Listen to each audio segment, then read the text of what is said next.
Oke, hari ini, selamat pagi. Assalamualaikum warahmatullahi wabarakatuh. Waalaikumsalam warahmatullahi wabarakatuh. Suara saya jelas? Jelas, Pak. Oke, hari ini kita akan masuk ke topik ke-8 tentang finance management ya.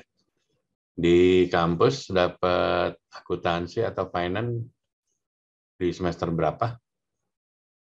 Sudah pernah belajar? Di semester 5 sama 6, Pak. Apa aja yang diajarin nih? Tentang apa? Tentang neraca, laporan laba rugi, jurnal, sama buku besar, Pak. Ngajarin siapa dosennya kalau sana?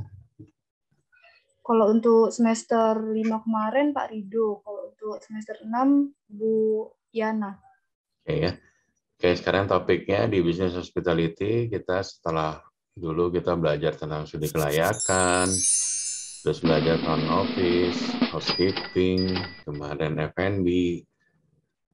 Sekarang kita masuk ke finance ya, departemen yang membuat laporan tentang performa hotel dalam satu period atau selain hotel juga ya restoran, semua industri itu departemen finance yang membuat laporan keuangannya ya.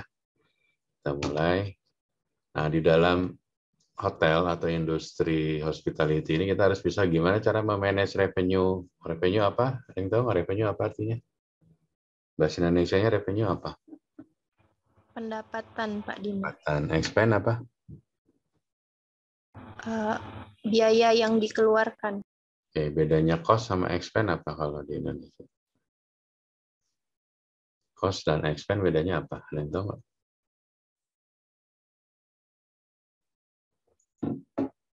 Oh, ya. Oke, nanti cost sama expense kita bahas ya di seksi. Oke, saya minta Nadia bisa baca revenue. Revenue dollars are the result of units sold to customers. Unit may consist of individual menu item, lunch, dinner, drink, or any other item product by your operation. Oke, jadi ini kita cerita revenue yang kemarin kita ada cerita revenue di kamar ya, di rooms. Ini revenue di F&B.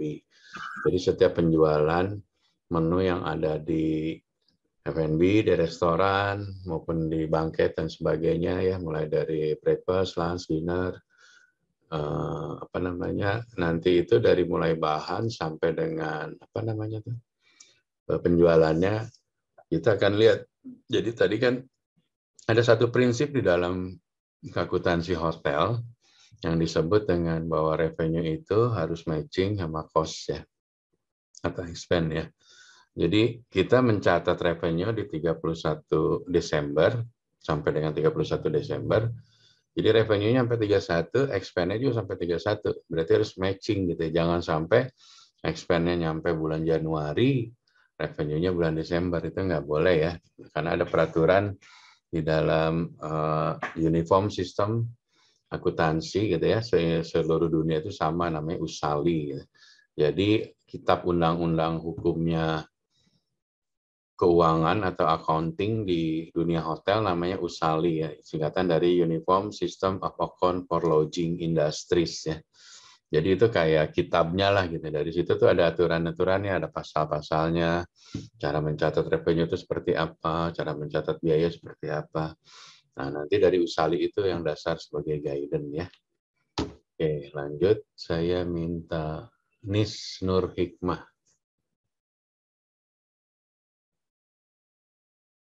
Bisa dibaca. Nis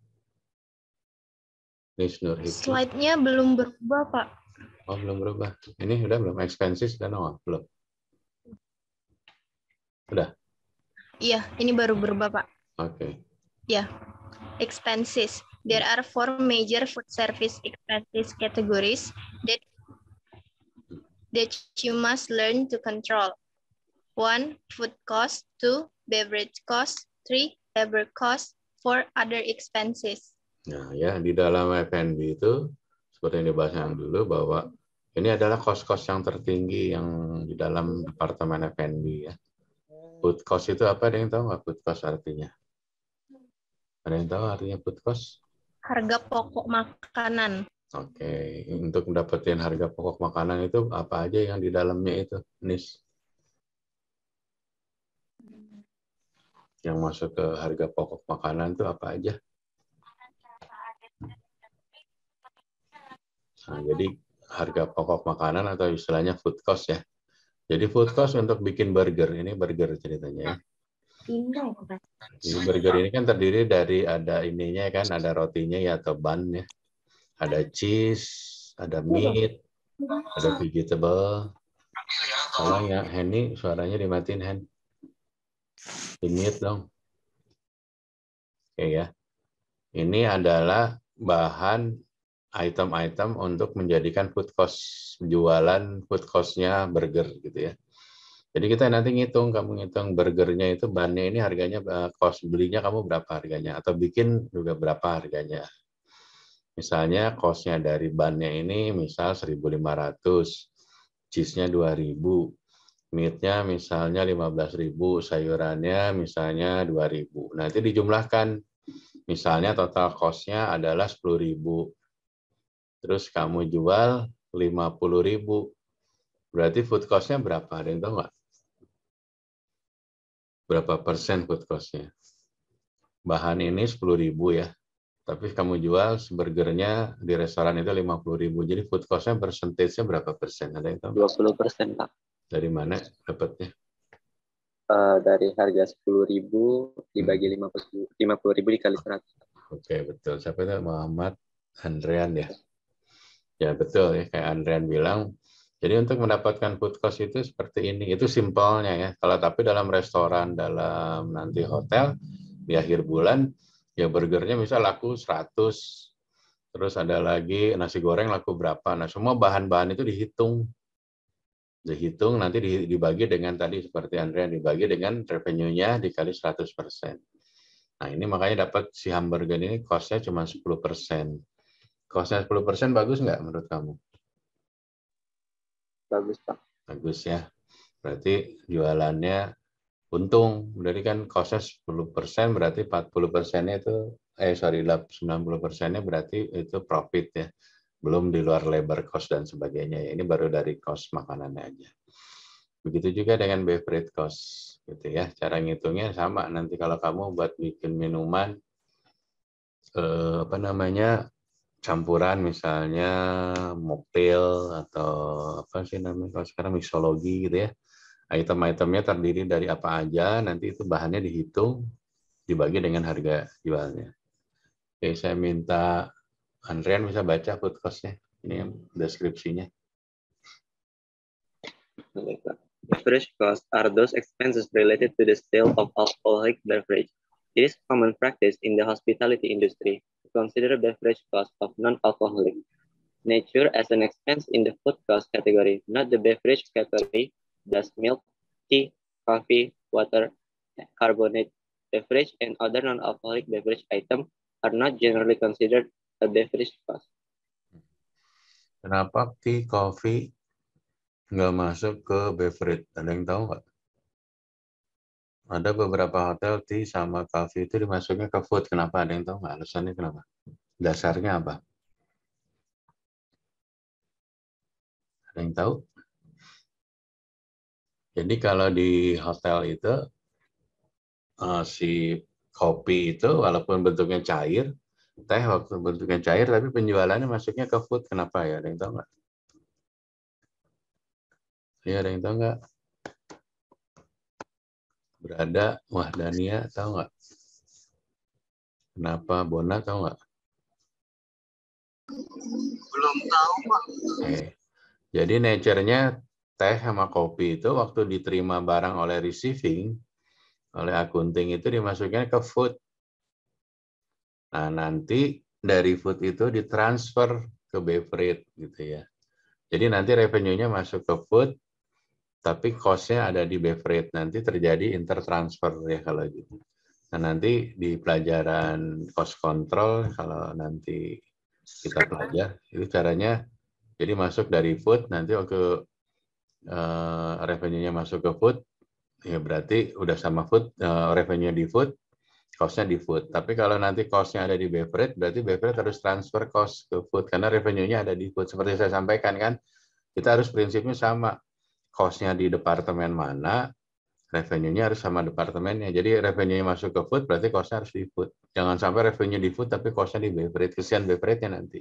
Kamu kalau jadi bar manager gitu ya, nanti kebanyakan cost-nya daripada revenue-nya. Gitu ya. Sampai di sini ada yang mau nanya dulu nggak? Nggak ada, saya lanjut. Minta Henny bisa baca. Henny ya. Henny Anjani. Iya, Pak. Baca Henny. Labor cost include the cost of all non-management as well as manager employees needed to run a business. This expense category also employees on your payroll as well as the cost of benefits they may receive. In many food service operation, labor costs are an operator highest cost or they to food and beverage costs in the total number of dollars paid. Oke, nanti semuanya belajar lagi ya bahasa Inggrisnya ya. Kalau masuk ke industri hotel, Inggrisnya is a must ya, harus bagus ya. Oke, labor cost itu, ada yang tahu apa labor cost artinya? Apa artinya labor cost? Ada yang tahu nggak apa labor cost? Labor cost itu biaya gaji ya. Jadi kalau kamu kerja, kan dapat gaji itu. Nah, gajinya itu di departemen akuntansi dimasukkan ke biaya labor, artinya biaya gaji ya. Jadi biaya gaji ini termasuk biaya yang tertinggi di dalam industri hotel atau restoran. Gaji itu bisa 20-40% tergantung dari revenue-nya ya. Kalau revenue-nya kecil, biasanya labor cost-nya makin besar gitu ya. Ini kita harus juga nanti kalau kamu jadi GM, one day kamu harus kontrol nih labor cost-nya supaya nggak besar. Caranya gimana? Cara membuat supaya labor cost-nya nggak besar gimana? Ada yang tahu nggak? Ada yang tahu nggak cara mengontrol biaya gaji? Jadi caranya kamu nanti kalau HRD-nya harus ngecek pertama absensinya ya. Jadi kan nanti produktivitasnya terjaga ya. Misalnya banyak yang sakit, banyak yang sering telat, itu kan menambah biaya, tapi produktivitasnya nggak ada, benar nggak? Nah, jadi kamu sebagai HRD harus ketat, harus kontrolnya gitu. Jangan sampai ada karyawan yang sering banyak izinnya, terus sering telat, itu tuh mengurangi produktivitas. Jadi kamu bayar gaji, tapi kerjanya karyawannya produktivitasnya kurang ya. Jadi kita harus kontrol yang namanya labor ya. Oke, sampai di sini yang mau nanya dulu nggak sebelum saya lanjut? Izin bertanya, Pak. Untuk menghitung labor cost-nya itu gimana ya, Pak? Apakah tergantung revenue hotel atau apa, Pak? Jadi untuk menghitung labor cost nanti kita hitung semua biaya gaji ya. Misalnya di front office deh, kamu kan orang rooms ya. Jadi gajinya FOM misal ya 10 juta. Gaji FO supervisor misalnya 5 juta. Terus gaji front desk misal 3 juta gitu ya. Totalnya dijumlahkan. Misalnya totalnya jadi misalnya 50 juta gitu ya. Jadi biaya gaji sebulan basicnya ya, baru basic nih cerita 50 juta. Nah nanti hotel juga harus bayarkan kan BPJS-nya, benar nggak? BPJS-nya harus dibayarin, sebagian dibayarin perusahaan atau dibayarin hotel, sebagian dipotong dari karyawan ya. Terus nanti di hotel kan juga menyediakan makan ya, employee meals ya. Jadi karyawan semua kan dikasih makan, itu masuk juga ke dalam payroll tax and employee benefit. Jadi itu benefit dari karyawan hotel, salah satunya adalah dia dapat makan ya. Jadi makannya nanti dihitung sebagai labor cost. Terus dia dapat asuransi kesehatan, terus dia bisa dapat lagi tunjangan transport. Kalau kamu jadi sales bisa dapat tunjangan handphone allowance gitu ya. Nah, itu digabungkan semua totalnya. Nah, misalnya total gaji sebulan misal 300 juta gitu ya. Terus total revenue kamu hotelnya 1 miliar. Berarti labor cost-nya berapa persen? Ada yang tahu? 30%. Ya, gitu. Jadi total seluruh biaya gaji dan benefit ya, bukan gajinya doang. Tadi saya bilang kan ada benefitnya, tadi kan ada dapat makan, asuransi kesehatan, tunjangan-tunjangan gitu. Itu digabung di total. Dari seluruh total itu jadi labor cost ya. Oke, kita lanjut. Nah, ini yang tadi cara menghitung percent competition ya, tadi si Andren udah benar. Jadi kalau ngitung semua percentage di hotel atau di finance-nya hotel itu, pembaginya selalu revenue ya. Jadi misalnya ngitung cost, ya cost of food dibagi revenue food. Tadi labor cost dibagi revenue hotel gitu ya. Selalu rumusnya itu ya. Kamu hafalin itu ya. Nah, ini cara ngitung kalau kamu nanti punya restoran atau kerja di hotel sebagai F&B manager, ini cara menghitung profitnya ya. Jadi revenue-nya F&B misalnya tadi kan 1 miliar ya. Dikiranya food cost-nya misalnya 30%. Terus labor cost-nya misalnya 20%. Expense lainnya misalnya 5%. Berarti profitnya berapa? Ini food cost-nya 30, labor cost-nya 20, ininya 5%. Berarti profitnya berapa? 45%. Dari gimana ngitungnya? Dari food beverage cost 30 ditambah labor cost 20 ditambah other expenses 5%. Ya, betul ya. Tuh Andren Iya, pintar. Pak, jumlahkan. Tuh. Jadi ini cara ngitungnya kita nanti kalau kamu di dalam hotel atau departemen, ini cerita kamu di departemen F&B, kamu dapat revenue F&B revenue dikurangin cost dan sebagainya. Di hotel juga sama. Nanti revenue kamar, room revenue, F&B revenue, banquet revenue, apapun revenue dikurangin biaya-biaya, biaya gaji, biaya ada cost-nya, terus ada expense lain, itu digabungkan, dikurangin revenue, dikurangin semua cost dan expense, maka dapatnya profit ya. Nah, kalau di sininya minus, untung atau rugi? Rugi, Pak. Rugi ya. Jadi nanti ada istilahnya ada profit atau ada loss gitu ya. Nah, kita gimana caranya supaya nanti ini tetap profit ya, kita harus kontrol. Labor cost-nya harus dikontrol, other expense dikontrol, atau F&B cost-nya dikontrol ya. Ya, ini persentasenya terus saya sampaikan tadi selalu dibagi dengan revenue ya. Tergantung dari menghitungnya apa. Kalau ini revenue F&B berarti di sininya revenue FB. Terus kalau menghitung cost-nya beverage gitu ya, berarti di sininya beverage cost-nya aja. Terus mau labor, di sini labor baginya revenue ya. Oke.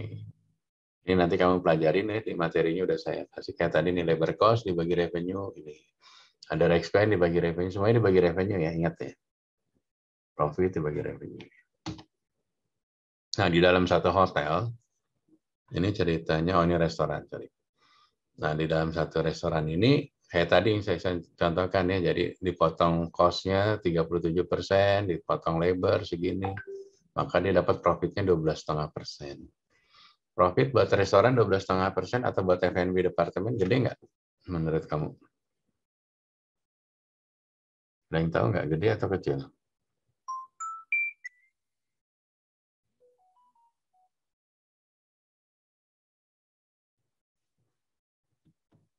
%12,5% gede nggak menurut kamu kalau punya restoran profitnya segitu?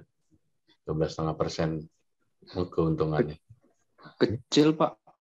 Kalau menurut kamu besar berapa persen? Sekitar 25 ke atas, Pak. Ya, betul ya. Karena rata-rata emang restoran di atas 25-30 ya. Tapi kadang-kadang kita 12,5% ini juga gede kalau kondisi pandemik ya, mungkin lagi sepi. Jadi relativitas ya, tergantung kondisi. Tapi secara rata-rata industri, benar kata tadi, restoran atau F&B departemen itu profitnya di 25% sampai 30-40 lah gitu ya. Ada yang gede ya kalau misalnya banyak banket ya, ada weddingnya dan sebagainya. Nah, sehingga kalau kita bikin P-chart ini, di sini kelihatan bahwa food cost adalah mendominasi ya di sini kan. Payroll labor cost yang terbesar ya. Jadi dari revenue itu diambil buat bayar labornya itu 40%, 43%. Sisanya F&B cost dan other expense ya. Ada yang mau nanya nggak sampai sini? Ada yang mau tanya? Nah, ini untuk mata kuliah yang cost sama expense. Nah, sekarang kita masuk ke budget ya. Karena kemarin kan libur ya, nggak ada ininya apa namanya. Ada saya nggak bisa ngajar kemarin. Ini pada budgeting. Nah, nanti kamu itu kalau kamu jadi departemen head atau kamu jadi supervisor kan nanti kamu jadi FO supervisor atau housekeeping supervisor, kamu harus bantu atasan kamu, housekeepernya atau front office manager untuk bikin budget. Apa sih artinya budget? Ada yang tahu nggak? Budget itu apa? Biaya. Budget apa? Coba budget. Budget apa? Bukan biaya. Ada yang tahu budget apa artinya? Modal, Pak. Pengeluaran. Anggaran belanja, Pak. Pengeluaran. Anggaran ya. Tadi siapa yang jawab anggaran? Saya, Pak. Oke. Jadi waktu kita bikin hotel atau bikin restoran, kamu harus bikin anggaran dulu kan, bikin budget kira-kira tahun depan saya mau naik berapa persen nih gitu ya. Atau kamu kalau bikin restoran baru kira-kira saya harus dapat berapa nih untuk balikin modal investasi kita gitu ya. Jadi budget itu adalah bahasa Indonesia anggaran, gimana cara kita membuat anggaran sehingga untuk mengontrol supaya nanti nggak rugi gitu ya. Oke, saya minta siapa nih? Aditya baca. The operating budget is a business plan that has been converted into monetary terms. Such a plan can be the forecasted revenue and related expenses for the next month. The budget could also be in non-monetary terms, such as the number of housekeeping staff need next week. A business that does not have a budget or a plan will make decisions that do not contribute to the profitability of the business because managers lack a clear idea of the goals of the business. Forecasting, see chapter, and budgeting systems are expected to reflect realistic expectation. Oke, jadi budget plan itu rencana bisnis yang kita buat ya. Memang dibikin dalam satuan rupiah atau dolar, tergantung mata uangnya kita bekerja ya. Biasanya kalau kita kerja di luar pakai US dollar, di Indonesia digunakannya rupiah ya.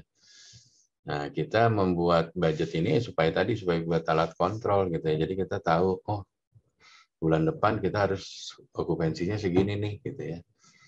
Kalau enggak bulan depan restoran revenue-nya harus 200 juta gitu kan. Nah, untuk dapetin 200 juta gimana caranya? Nah, kita nanti bikin yang namanya lagi forecast. Ada yang tahu nggak artinya forecast? Ramalan. Ramalan. Ya, bedanya budget sama forecast apa?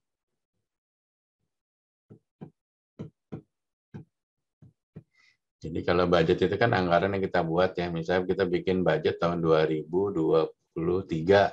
Dari sekarang kita bikin kira-kira nanti okupansinya misalnya 80%, ARR-nya 500.000 dan sebagainya. Nah, waktu tahun depan Januarinya kita forecast lagi, ternyata nggak bisa nih dapat 80%, bisanya 70%. Nah, forecast itu adalah sama kayak bikin anggaran, tapi dia berubah-ubah gitu ya, setiap bulan, setiap hari, mengikuti dari tren bisnisnya gitu ya. Kalau budget itu kan dikunci setahun. Kalau forecast itu bisa rolling ya, bisa bergerak gitu ya. Mengikuti kondisi market. Misalnya tiba-tiba tahun depan ada lagi pandemik, sedangkan kamu udah bikin budgetnya optimis buat tahun depan bisnis sudah bagus. Berarti kan kamu harus reforecasting lagi, harus bikin ibaratnya bikin budget bayangan lagi ya, namanya forecast gitu ya. Oke, saya minta Bona bisa baca. Baik, Pak. The budget helps to provide organized estimates of future unit sales, sales revenues, expenses, net income, staffing requirements, or equipment needs, broken down by operating period and department to provide management with both short-term and long-term goals. This can be used to plan all future activities to provide information for control so that the actual results can be evaluated against the budget plans, and in case of difference, adjustments are made to correct the situation. Oke. Seperti saya sampaikan bahwa budget itu alat kontrol kita ya, nanti ke depan gimana cara memanage bisnisnya. Kalau nggak ada budget, nanti kamu nggak ada guidance, nggak ada patokan, dan sebagainya gitu ya. Oke, kita lanjut. Saya minta berada type of budget. Baik, Pak. Type of budget, operation budget. An operation budget, also called revenue and expense budget, is the management's plans of generating revenues and incurring expenses over the specific period. For example, the revenue forecast of the motel for the month. Capital budget. A capital budget is a plan for the acquisitions of new as well as the replacement of old land, property, and equipment. For example, the 5 years development plans to increase the number of rooms in a property. 2. Department budget. A department budget contains the planned activities of a single department for revenue and profit centers. The department budget is include all its planned revenues as well as planned expenses for the given period as the case may be. With service center, on the contrary, the department budget will only show the project expense for the given period. Department budget are normally prepared for a year and then subdivided into months. 3. Cash budget. A cash budget, also called cash flow budget, is the forecast of future cash receipt and expenditure for a particular time period. Generally, in a short terms, it helps management to determine when revenues will be sufficient to cover expense and when the company will need the seek outside financing. Oke ya, jadi budget itu ada beberapa tipe ya, salah satunya buat operation. Jadi kamu nanti kalau di hotel ada budget khusus operation front office, budget operationnya housekeeping, budget operationnya rooms division. Nanti ada F&B dan sebagainya. Jadi nanti departemen punya budget masing-masing gitu ya. Dari departemen-departemen itu digabung menjadi operation atau hotel budget gitu ya. Nah, di luar dari itu ada cash budget. Jadi dari revenue ini itu nanti menghasilkan uangnya berapa rupiah sih. Di sini kan angkanya baru sebatas misalnya revenue 1 miliar. Di hotel itu kan semua bayarnya ada yang cash, ada yang kredit itu hutang ya. Misalnya kayak corporate itu, misalnya Pertamina ke Windem waktu dia stay itu nggak langsung bayar. Nanti dibikin tagihannya, mungkin bayarnya 2 minggu atau sebulan kemudian. Nah nanti makanya kita harus ada cash budget atau cash flow. Di sini cash flow itu menghitung uang kita ada berapa sih. Misalnya revenue 1 miliar, tapi duitnya baru ada 500 juta. Nah kamu harus bayar gaji, bayar listrik, bayar itu. Nah gimana cara ngakalinnya supaya duitnya cukup?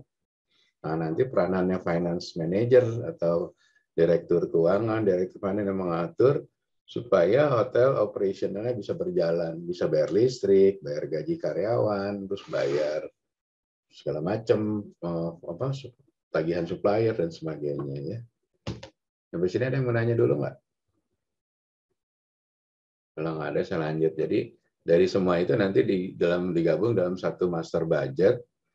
Yang tadi itu, jadi ada budget operasional, ada budget cash, ada budget tadi apa sih per departemen dan sebagainya ya. Nah kalau kita gambari seperti ini. Jadi dari master budget itu dibagi dari operation. Ini secara operation apa aja, kamu perlu apa barang-barang kan ditulis tuh, nanti secara angkanya di financial budget. Terus F&B mau bikin promo event apa aja kan, nanti masuk lagi ke finance dan sebagainya ya. Inilah sirkulasinya anggaran di dalam hotel atau restoran atau industri apapun gitu ya. Dari semua budget ini kan nanti diharapkan jadi cash atau jadi uang gitu ya. Uang itu bisa menambah harta dari perusahaan, bisa menambah menjadi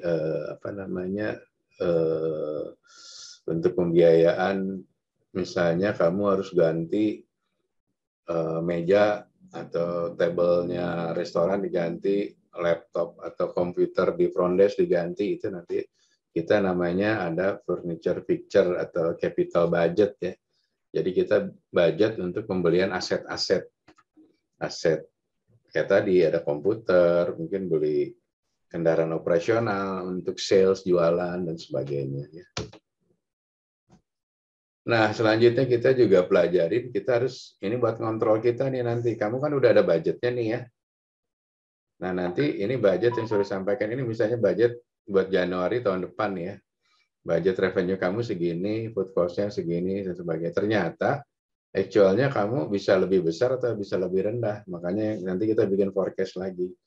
Nah, nanti kontrolnya ini nih, perbedaannya. Nah, kalau yang ini menurut kamu bagus atau jelek yang revenue nih? Budgetnya segini, actualnya segini, bagus nggak? Bagus, Pak. Kenapa bagus? Karena melebihi dari anggaran yang sudah ditetapkan. Iya, pintar ya. Jadi, kan dibudgetin 150 US dollar nih, 150.000 US dollar. Ternyata actualnya kamu bisa achieve 165.000, berarti kamu udah over budget gitu ya. Kalau over budget kamu bagus gitu ya. Kalau food cost bagus nggak? Bagus juga, Pak. Bagus. Yang ini biaya interest expense bagus nggak? Bagus. Yang biayanya tidak bagus, Pak. Tidak bagus, Pak. Karena kan naik lebih gede. Kalau biaya kebalikannya. Kalau kamu lebih kecil itu berarti saving. Kalau biayanya kegedean berarti kamu nggak kontrol. Oke ya. Terus yang skenario 2 nih, revenue-nya bagus nggak? Nggak bagus, Pak. Kenapa? Karena kurang dari budget atau anggaran yang sudah ditetapkan. Good. Yang food cost? Food cost-nya gimana? Nggak bagus, Pak. Bagus ya, karena kenapa? Kelebihan itu, Pak. Nggak kontrol. Ya. Nah, jadi ini kamu gitu ya, nanti kamu udah jadi departemen head harus kontrol ini. Nah, kalau gini bagus berarti revenue kamu udah bagus nih. Nah, ternyata biayanya jauh lebih gede. Nah, berarti bulan depan atau tahun depan kamu harus perbaikin nih biaya ini. Jangan sampai biayanya over budget. Bisa jadi kamu bikin budgetnya kekecilan nih. Salah bikin budgetnya gitu.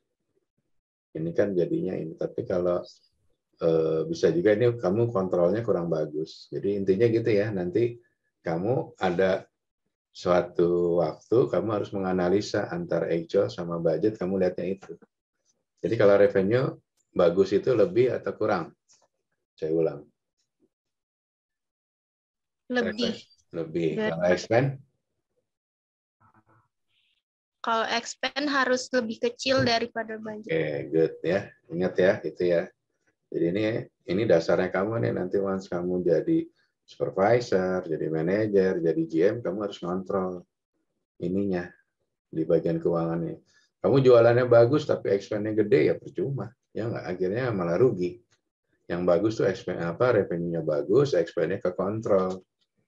Oke? Yang bertanya nggak?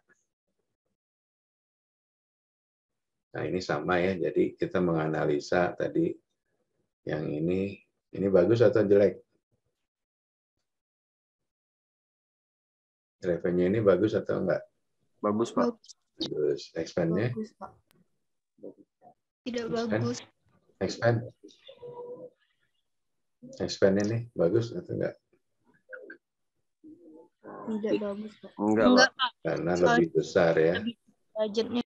Melebihi, Pak. Lebih ya. Tapi kadang-kadang kita lihat juga gini, ini kita nggak bisa kontrol ini karena ini revenue-nya naik. Ini yang namanya variabel ya. Kalau variabel itu kan gini misalnya, kamu jualan kamar 10, slipernya atau air minumnya 10 juga ya nggak? Atau masing-masing kamar 2, jadi 20 gitu ya. Tapi kalau kamarnya naik kan slipernya harus ditambah ya nggak? Nggak mungkin tetap 10, benar nggak? Itu namanya variabel. Jadi kalau variabel itu mengikuti naiknya revenue ya. Kalau revenue-nya naik, variabel expense-nya biasanya naik. Tapi naiknya sebisa mungkin naiknya kan kayak sleeper kan kadang-kadang kalau masih bersih masih dipakai lah di hotel gitu ya. Atau air mineral kalau nggak diminum sama tamu ya airnya tetap di situ gitu ya. Nah cuman secara normalnya setiap penambahan revenue variabel expense juga akan naik. Karena kan di dalam kamar, ya tadi kamarnya lakunya 10, sekarang kamarnya 15, ya variabel expense-nya naik ke 15. Tapi kenaikan variabel ini persentasenya harus sama gitu loh. Jangan revenue naik 10%, tapi si variabelnya naiknya 20% gitu ya. Ya, itulah basic kamu untuk kontrol biaya nanti. Yang ini kamu tinggal baca aja. Ini sama aja, lebih besar atau lebih kecil ya.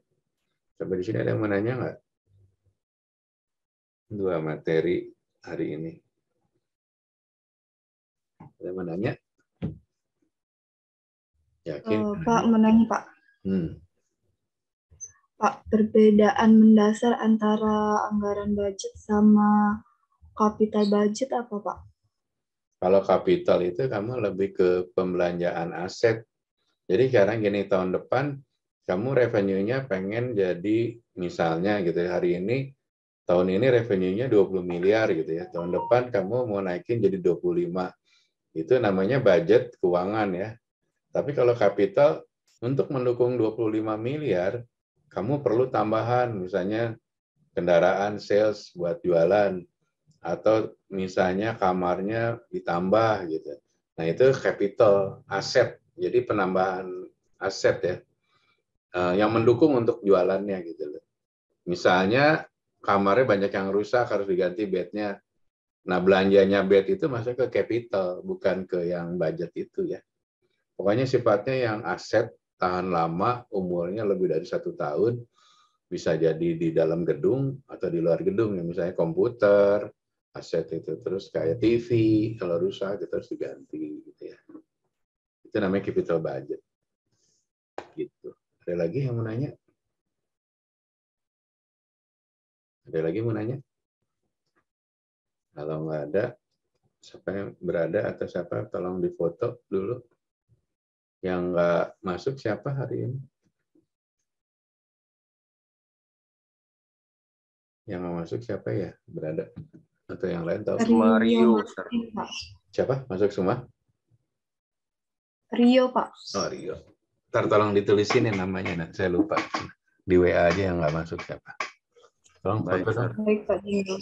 Tolong difoto dulu, dibuka cam-nya buat supporting dokumen ke kampus. Untuk teman-teman yang belum on cam, tolong di on camin.